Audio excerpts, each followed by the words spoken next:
Auroville, also known as the City of Dawn. Located in the southern part of India, this city is envisioned by Mira Alfasa, also known as the Mother, and also a spiritual collaborator with Sri Aurobindo.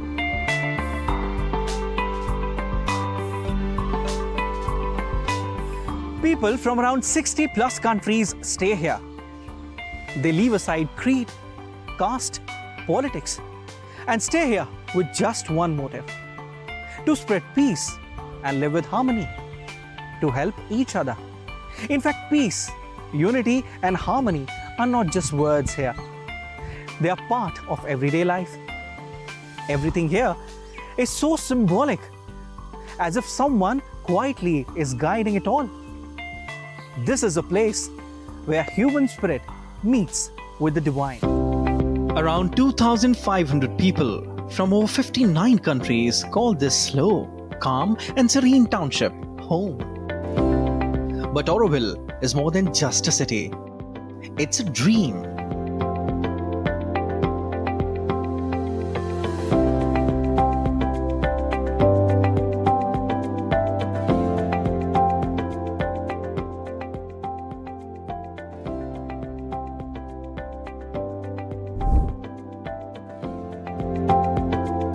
The seed of this dream was planted as early as 1930s.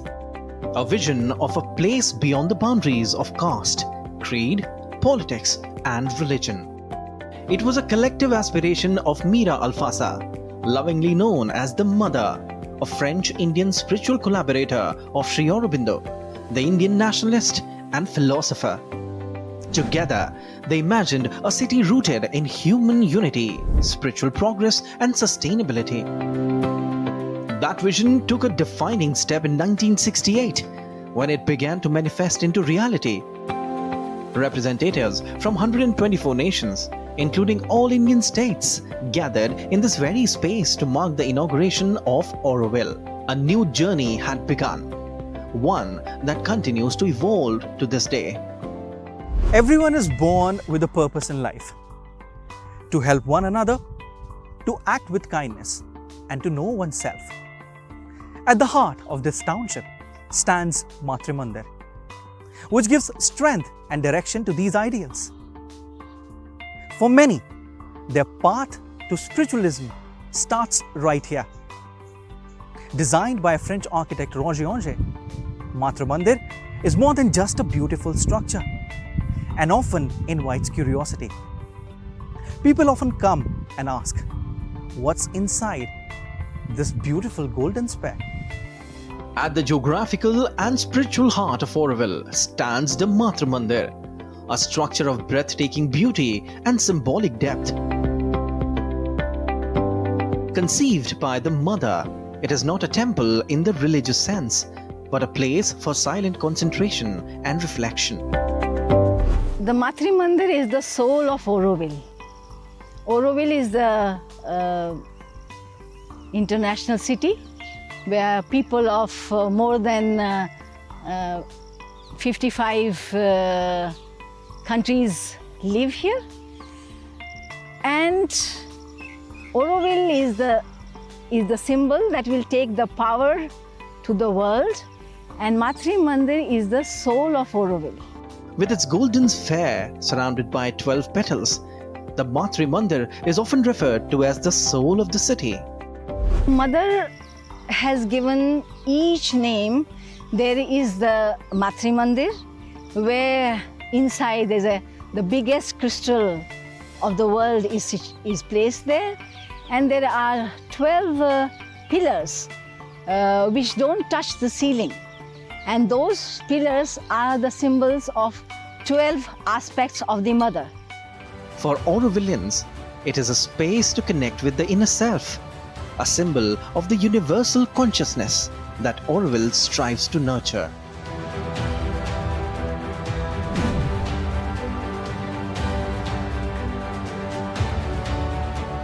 Life in Auroville is a conscious experiment. The people who live here, known as Aurovillians, come from over 50 countries, choosing to dedicate their lives to building a society based on human unity, spiritual growth, and sustainable living. I ended up here in Auroville, not knowing anything about it, and then discovering the place, and then finding out that really Auroville is amazing in terms of what it has to offer spiritually. The message of the Mother and Sri Aurobindo is what is behind everything you see here. And you never should forget that, because this is really the essence of what Auroville is. It is this knowledge, amazing spiritual knowledge that Sri Aurobindo is giving us. So when I arrived here, I very quickly realized that this is not like anywhere else. It is really a place with this knowledge which is really helping you to grow, to evolve, to connect with yourself. They live in forested communities, build their own houses, farm organically, and participate in collective work from education and healthcare to art, architecture, and renewable energy. So I came in Auroville for the teaching of Mother and Sri Aurobindo, for the spiritual practice. And what I discovered in the first months I was here reading their books is that they had solution for all the problem of mankind. We separate spirituality from the rest of the world. Why you go in a monastery, you go in the ashram, you connect to the divine. What they told us is actually through a spiritual practice, we could find solution who will solve all the problems of the world. Hence, they created a laboratory, which is Auroville, where we are trying to reinvent, under their guidance, their intuition, old forms that are needed to be reinvented. New form of education, new form of economy, new form of agriculture, new form of everything, all the aspects of human life. Hence, the idea of creating a city in which the spirituality will be the backbone, the support.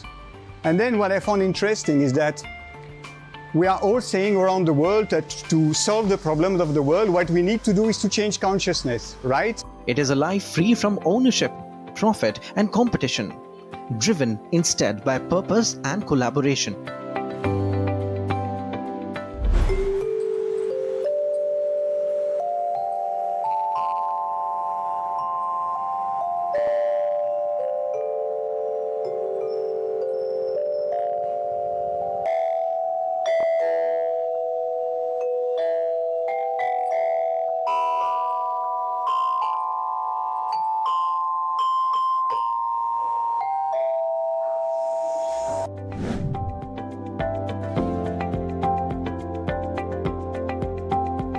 Among the many creative initiatives in Auroville, Swaram stands out as a vibrant space where sound, innovation, and craftsmanship come together.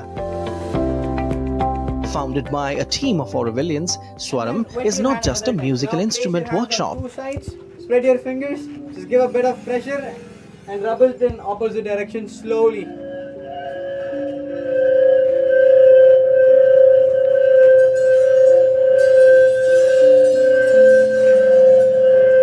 It is Sound Research Studio, exploring the healing and unifying power of sound.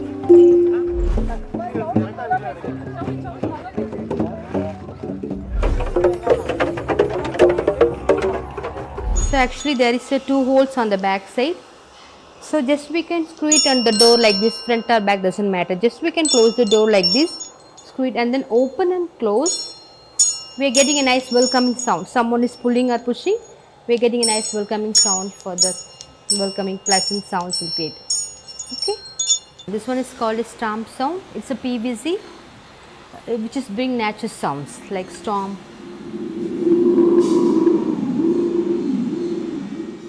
From wind chimes and tuned percussion to experimental sound installations, every creation at Swaram is handcrafted, blending traditional Indian techniques with global influences. So this one is called the ocean drum and it's made of camel skin and inside is small metal boluses are there. So it is also part of the healing instruments. Just we can slowly we have to rotate like this. We are getting a nice ocean wave sound.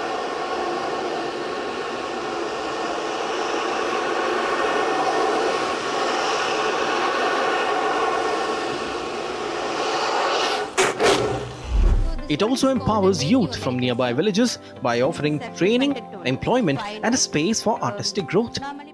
A 5 pentatonic. Just we can close the holes like this and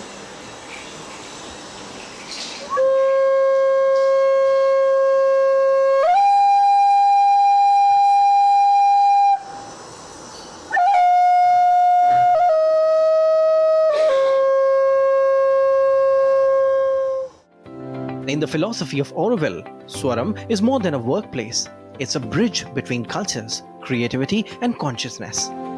We are now in one of the units of Auroville, which is Swaram, which I have been working with since 2021. But I came to Auroville in 2019, and Auroville is the creation of the mother, who is the spiritual collaborator of Sire Aurobindo. And I have been following them in their integral supramental yoga for 17 years now. So Auroville is like a contagion that whatever is established, then it will reverberate all around the earth. So now it's already 2025. There are many Sire Aurobindo and the mother associations all around the world. But Auroville is one of the biggest concentrations. That's why we can say that Auroville is a Deva Sangha in the making, a modern Gurukulam.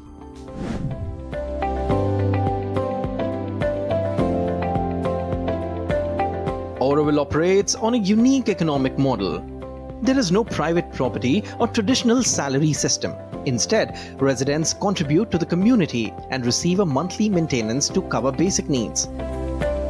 The economy of Auroville, in a way, is very dynamic in Auroville. It's not just one aspect that we have about, say, 37 trusts and about 350 units which undertake various types of activities, commercial, economic activities to gather funds to sustain ourselves.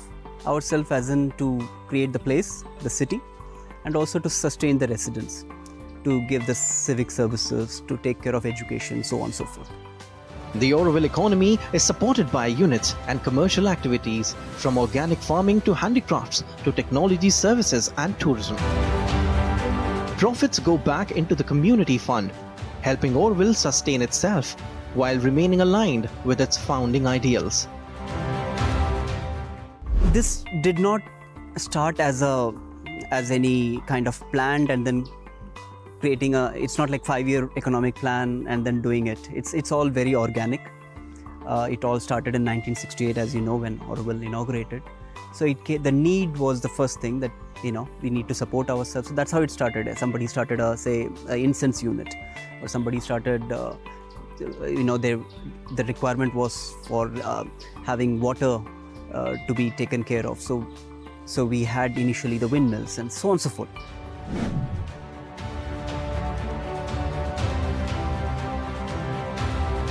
While Auroville is a global township, it enjoys strong support from the Government of India. Under the Auroville Foundation Act 1988, the government safeguards the vision of the mother, providing institutional support, infrastructure funding and coordination through the Auroville Foundation.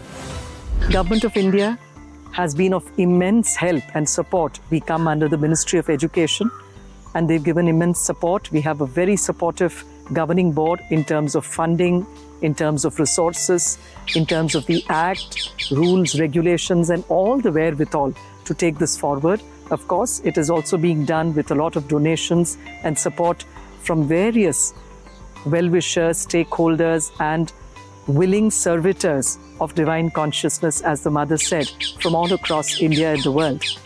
Additionally, we also want to take this opportunity. This is a very beautiful, one of its kind experiment effort, which is unparalleled. There's nothing like this anywhere in the world. So we take this opportunity to invite people from all over India and the world, young people, people with commitment, and youth, not just as a biological age, but as a spirit of people who really believe in the idea of having a world anchored in divine consciousness. Ministries such as education, housing and urban affairs and external affairs have been instrumental in facilitating Auroville's unique mission, making it a globally recognized model of alternative development. I'm a member of the Auroville Town Development Council. So now we are in various stages of implementing this vision-driven project. Now many people will think this master plan was done in 1965, 1968. What is the relevance of it now and what is the relevance of it for the future? Still today, the world is struggling with concepts like petrol vehicle in the city, noise pollution, air pollution, close quarter living, dense living. The world is struggling. Cities have not found any solutions. How do you live in a city that gives you the vibe of social living and community living and all the benefits of that, while taking care of the individual needs and his spiritual needs? So that's Auroville as an answer for you. It will be a model town, and the plan of Auroville in its very material level, it has 4 zones, and the whole mobility is defined as e-mobility back in 1965 by the mother, who gave a handwritten note saying that there will be non-polluting traffic only in Auroville. Food in Auroville is a communal act, an expression of unity. The Solar Kitchen, Auroville's main community kitchen, serves thousands of meals every day, powered by a giant solar concentrator.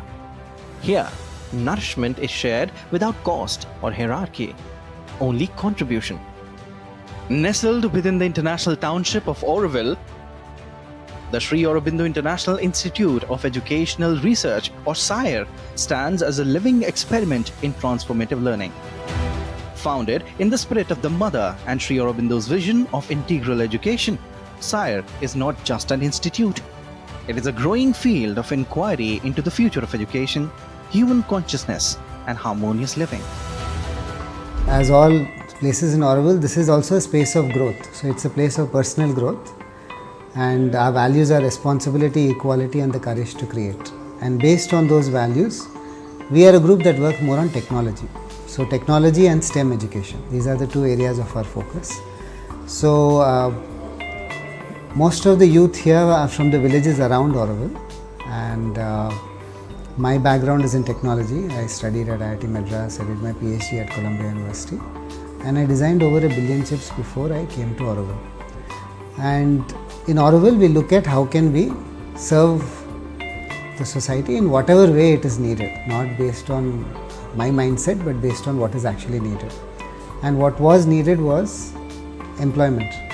So the youth needed high-tech employment. So the goal about 12 years back when I moved here was to train the youth in something that could connect them to the high-tech world, and at the same time be able to support other children and youth from around here. So our business model, or if you say, is that we consult for a certain time during the day, and everyone works either in the school or at the AIAT, the Auroville college that we have, for one class. So they take, let's say, 4th grade math or 4th grade STEM education. So everyone works and everyone also volunteers. So that's sort of our model here. We have our own master's program, which we call Becoming and Being a Shifu program. So Shifu means a master. You become a master of self, you become a master of what is the environment I want to create, what is the world I want to create, and you also become a master of a skill.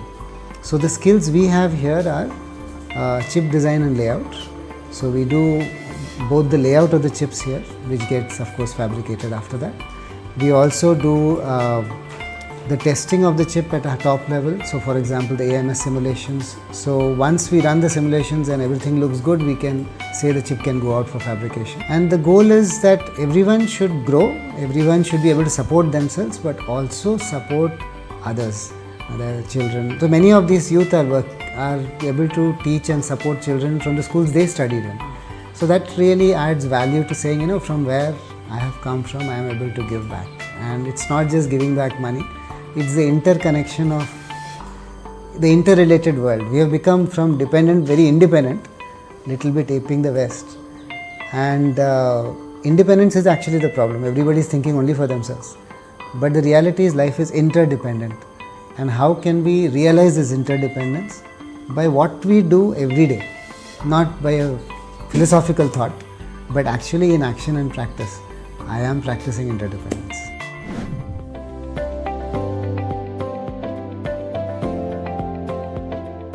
As Auroville moves forward, the journey is not without its challenges, be it governance issues, resource limitations, or external pressures. Yet, the vision remains intact, to be a universal township where the future of humanity is being shaped through conscious evolution. With growing attention from global thinkers, environmentalists, and spiritual seekers, Auroville is not just a place, It is a living idea, a work in progress, a city of the future already present.